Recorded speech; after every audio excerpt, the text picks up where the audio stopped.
Você percebeu que o dinheiro determina tudo na sua vida? Você é criança e, dependendo da quantidade de dinheiro que seus pais têm, vai definir se você irá para uma creche ou será cuidado por uma babá, até fazer de 4 a 6 aninhos, que será o momento que você vai para uma escola. Porém, nesse momento é extremamente importante saber se os seus pais têm dinheiro para te colocar em uma escola particular, ou pelo menos mora em uma localização boa, para você ter acesso a uma escola pública de qualidade. Depois, você vai para o ensino médio, e aí é a preparação final para uma faculdade, posteriormente. Mas nesse momento devemos saber se seus pais irão ter dinheiro para você ir para uma faculdade particular, ou se você pode ficar em casa estudando para conseguir passar um vestibular e entrar em uma faculdade pública renomada. Ou na pior das hipóteses, você terá que fazer o ensino médio e trabalhar ao mesmo tempo. E você se vira para um futuro bom. Mas calma, a vida só começou. O dinheiro define qual casa você terá, define se você irá dar segurança para sua esposa, se vai conseguir oferecer uma educação de qualidade para seus filhos. O dinheiro vai determinar qual carro você terá, qual qualidade de vida vai dar para seus filhos e esposa. Mas eu te faço a mesma pergunta que te fiz no começo do vídeo. Você percebeu que o dinheiro determina tudo na sua vida? O dinheiro tem um papel significativo na sociedade, influenciando o comportamento humano e podendo levar a sentimentos de poder, dinheiro, direito e ganância. Ele determina o estado social, acesso a recursos e oportunidades, e pode impactar a saúde, educação e futuro de um indivíduo. Além disso, o dinheiro pode influenciar nos pensamentos e ações de maneiras que muitas vezes não estamos cientes. É importante estar ciente de como o dinheiro nos afeta tanto individualmente quanto em um nível sistêmico. Mas agora vamos ver formas de como o dinheiro é uma ferramenta central na estrutura da sociedade moderna. 1. Dependência econômica. As pessoas dependem do dinheiro para suprir suas necessidades básicas, como alimentação, moradia, saúde e educação. Essa dependência cria uma relação de subordinação, onde indivíduos precisam trabalhar muitas vezes em condições desfavoráveis para ganhar dinheiro e garantir sua sobrevivência. 2. Poder de compra e consumo. O acesso ao dinheiro determina o que as pessoas podem comprar e consumir. Isso influencia suas escolhas e comportamentos, mudando o estilo de vida, as aspirações e até mesmo as interações sociais. 3. Desigualdade social. A concentração de riqueza em mão de poucos cria uma desigualdade significativa, onde aqueles que têm mais dinheiro exercem mais poder e influências sobre os que têm menos. Isso afeta desde políticas públicas até oportunidades individuais, como educação e mobilidade social. 4. Endividamento. O sistema financeiro incentiva o endividamento, seja através de empréstimos, cartões de crédito ou financiamento. O endividamento pode levar as pessoas a uma situação de controle, onde precisam trabalhar cada vez mais para pagar dívidas, muitas vezes com juros altos, perpetuando um ciclo de dependência. 5. Influência política e corporativa. Corporações e indivíduos ricos utilizam seu poder financeiro para influenciar decisões políticas e econômicas, muitas vezes para benefício próprio, em detrimento da população em geral. Isso pode resultar em políticas que favorecem os ricos e aumentam a desigualdade. 6. Cultura do consumismo. A sociedade moderna é altamente influenciada pela cultura do consumismo, onde o valor pessoal e o sucesso são frequentemente medidos pelo que se possui. Essa mentalidade leva as pessoas a trabalhar incessantemente para ganhar dinheiro e comprar bens, mantendo-as presas em um ciclo de trabalho e consumo. O Grande Reset é uma iniciativa lançada pelo Fórum Econômico Mundial em junho de 2020, em resposta à crise econômica e social provocada pela pandemia do vírus 19. O objetivo do programa é pensar e reestruturar a economia global para torná-la mais sustentável, equitativa e resiliente. Alguns dos objetivos é por conta da pandemia da Covid-19, então por conta da crise que teve global de saúde, que acabou tendo problemas e teve vulnerabilidade e desigualdade nas economias e sociedades ao redor do mundo. Mas o grande objetivo do Grande Reset é a sustentabilidade, a equidade social e a resiliência econômica, o avanço da governança econômica, tecnologia e inovação e a colaboração pública e privada. Porém, o Grande Reset é uma proposta ambiciosa para remodelar a economia global de forma a enfrentar os desafios do século XXI, incluindo a crise climática e as desigualdades sociais. E embora tenha gerado debates acalorados e controversos, a iniciativa representa um esforço significativo para repensar e reconstruir sistemas econômicos e sociais de maneira mais sustentável e equitativa. É mais ou menos isso que eles dizem. Agora vamos falar um pouco sobre o dólar e a governança dos Estados Unidos pelo mundo. A dominância do dólar americano no sistema financeiro global é um fenômeno multifacetado que se desenvolveu ao longo de várias décadas, desde a Segunda Guerra Mundial. Essa dominância é sustentada por uma combinação de fatores históricos, econômicos e geopolíticos. Acordo de Bretton Woods, 1944. Pós-Segunda Guerra Mundial, em 1944, representantes de 44 países se reuniram em Bretton Woods para estabelecer um novo sistema financeiro internacional.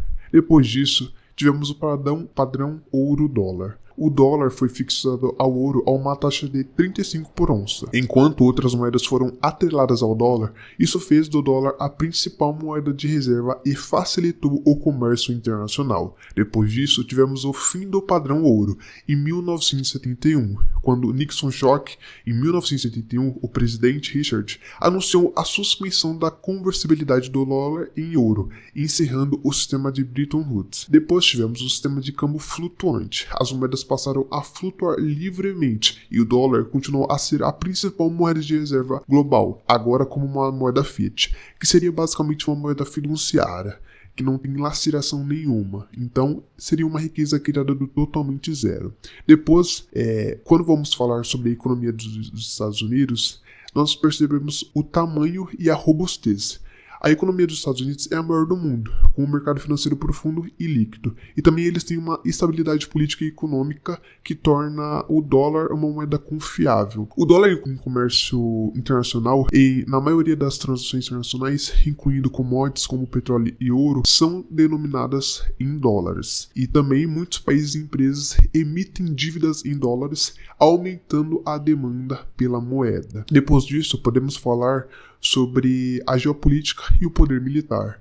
Então, a influência geopolítica presente, militar global, e a influência geopolítica dos EUA também sustentam a confiança no dólar. E também os EUA possuem, eles podem impor sanções econômicas eficazes, dada a dependência global do dólar de outros países. Então, podemos também falar de acordos bilaterais, que seria acordos de swap, que o Fed tem acordos de swap com vários bancos centrais ao redor do mundo, permitindo a troca de dólares por moedas locais em tempos de crises. Então, muitos acordos comerciais bilaterais e multilaterais utilizam o dólar como uma moeda padrão. O dólar é uma moeda de refúgio, então em tempos de crise, investidores globais tendem a comprar dólares como uma forma de proteger seus ativos, reforçando ainda mais a posição do dólar. Tem vantagens para os Estados Unidos, que é o poder da emissão. Os Estados Unidos eles podem emitir dívida em sua própria moeda e os baixos custos de empréstimos. A demanda global por dólares mantém os custos de empréstimos relativamente baixos para os Estados Unidos. Só que isso tem desafios para outros países,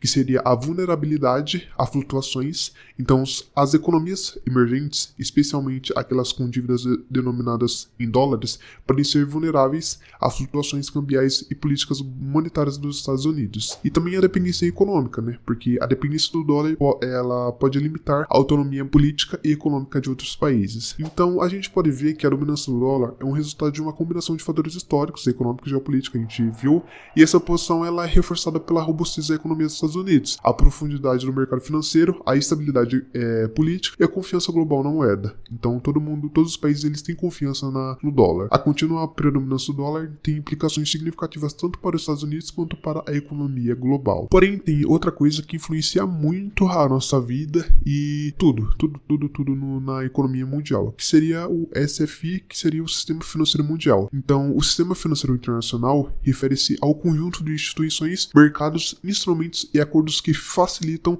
o fluxo de capital entre os países. Esse sistema é fundamental para a economia global, pois permite a movimentação de recursos financeiros, promove investimentos e facilita o comércio internacional. Então, primeiro, instituições internacionais, como o Fundo Monetário Internacional, Internacional, ele fornece assistência financeira e aconselhamento aos países membros que enfrentam problemas de balanço de pagamento. Também monitora as políticas econômicas e financeiras globais. O Banco Mundial, ele oferece empréstimo e ajuda técnicas para projetos de desenvolvimento em países em desenvolvimento, visando reduzir a pobreza e promover o desenvolvimento sustentável. Também temos o Banco de Compensações Internacionais, que facilita a cooperação entre bancos centrais e atua como bancos dos bancos centrais. E nos mercados financeiros globais, como o mercado de câmbio, onde as moedas são trocadas, é o maior mercado financeiro do mundo em termos de volume de transações. Também temos o mercado de capitais, que inclui mercado de ações e títulos, onde empresas e governos podem levantar capital de investidores. Temos também os instrumentos financeiros, que seriam as moedas. As moedas são os principais instrumentos de transação. O dólar americano é a moeda de reserva dominante, e seguida pelo euro, iene japonês, libra esterlina e outras. Títulos de dívidas, que incluem títulos do governo, títulos corporativos e outros instrumentos de dívidas utilizadas para levantar fundos, e ações que representam propriedade parcial em uma empresa e são negociadas em bolsa de valores. Fluxo de capital, que seria investimentos diretos estrangeiros, que seria IDE, que seria investimentos em empresas e ativos físicos em outros países, promovendo o desenvolvimento econômico. Investimentos em carteiras, que incluem investimentos em ações e títulos estrangeiros, facilitando a diversificação de portfólios. Remessas, que seria transferência de dinheiro por trabalhadores migrantes para seus países de origem, desempenhando um papel importante nas economias de muitos países em desenvolvimento. E tendências recentes é a globalização financeira, que é o crescimento da integração dos mercados financeiros globais, facilitado pela tecnologia e pela liberalização econômica. Inovações tecnológicas incluem fintechs, criptomoedas e blockchains, que estão transformando o setor financeiro. E a sustentabilidade é a crescente ênfase em investimentos sustentáveis e critérios ambientais, sociais e de governança. Então, o sistema financeiro internacional é uma rede complexa e interconectada que facilita o fluxo de capital e promove a estabilidade econômica global. Ela envolve uma ampla gama de instituições, mercados e instrumentos financeiros que trabalham juntos para apoiar o crescimento econômico e gerenciar riscos. No entanto, ela também enfrenta desafios significativos como volatilidade financeira e necessidade de regulação eficaz. Porém, pessoal, como a gente sabe que o dólar ele perdeu essa lastreação em ouro, a gente consegue perceber que é uma moeda fiduciária, é uma moeda que não tem lastreação. Então, a partir do momento que os Estados Unidos ele emite dólar, é uma riqueza criada totalmente zero. A partir do momento que o Brasil emite reais, é uma riqueza criada totalmente zero. Porém, pessoal, se você olhar pela história, se você olhar a história do dinheiro e tudo mais, e quando você percebe lá atrás como que era feito os meios de trocas antes do dinheiro, você começa a perceber que o dinheiro em si nada mais é que confiança. Quando o dólar ele era lastreado em ouro, as pessoas tinham mais confiança, porque em si o dinheiro não desvalorizava, não existia inflação em si. Depois que o dinheiro virou uma moeda fiduciária, as pessoas passaram a perder a confiança nele. Porém, a gente precisa resolver esse problema. E como que a gente resolve esse problema? Tendo uma moeda que ela não perde o valor, mas ela cresce o valor dela, entende? Mas as pessoas não podem perder a confiança naquilo. Então, no vídeo passado, eu falei bem assim, eu acho que a China é a criadora do Bitcoin e o Bitcoin, ele é administrado por inteligência artificial, por isso que ele é descentralizado. O Bitcoin, ele é a solução, pessoal, para as moedas fiduciárias. Então, eu realmente acredito que os donos do mundo, eles criaram o Bitcoin, eles são donos do Bitcoin. Até porque se você chega à conclusão que o dinheiro é basicamente confiança, nada mais que confiança das pessoas naquilo ali, os donos do mundo, eles não podem vir com uma moeda mundial e falar assim, ó, pessoal, vocês têm que aceitar isso, porque eles não teriam alguma riqueza ali pra lastrear, alguma coisa pra lastrear como ouro. Ele não tem tanta quantidade de ouro, e eles precisam emitir muito dinheiro. É muito mais fácil você criar algo tecnológico ali, algo eletrônico, que você tem mais poder sobre as pessoas, algo que resolve esse problema, mas que você já vai ali aplicando na vida das pessoas, em relação a conteúdo. Muitas pessoas hoje falando de Bitcoin, então o Bitcoin tá sendo algo que as pessoas estão passando a investir. E em si, pessoal, o Bitcoin ele só tem a valorizar, porque ele vai ser mais procurado, ele vai ser mais escasso, porque ele não é assim, ele não é criado como uma moeda que o governo só vai lá e emite. Então eu realmente acho que o Bitcoin ele é dos donos do mundo, e o Bitcoin ele tá sendo testado ali, ele tá sendo mostrado para as pessoas, e o Bitcoin provavelmente vai ser uma moeda mundial, vai ser uma moeda que as pessoas elas vão usar, até porque a confiança tá sendo colocada na mente das pessoas, e as pessoas estão passando a investirem em Bitcoin. Então o Bitcoin em si é uma solução, porém é uma solução, pessoal, que ainda assim no final final de tudo é dos donos do mundo e ainda assim aquilo ali vai ter poder sobre a gente. Se a gente sabe que o dinheiro em si é confiança e para resolver esse problema de moeda fiduciária você precisa de uma moeda que não perde o valor, o Bitcoin ele entra como uma solução, pessoal. Então, o objetivo aqui desse vídeo é que você entenda que as moedas, elas são totalmente fiduciárias. Assim, por exemplo, como, não que o mercado de ações é fiduciário, mas, por exemplo, para você medir o valor de uma empresa, não significa que aquele valor que está ali, por exemplo, uma empresa vale tanto, aquelas ações valem tanto. Não quer dizer que aquela empresa vale realmente, é um valor inventado, pessoal. Aquele valor ele não existe. Pode ser que alguma pessoa, algum fundo de investimento vai lá e compra, dá aquele dinheiro, mas aquele valor em si não existe, pessoal.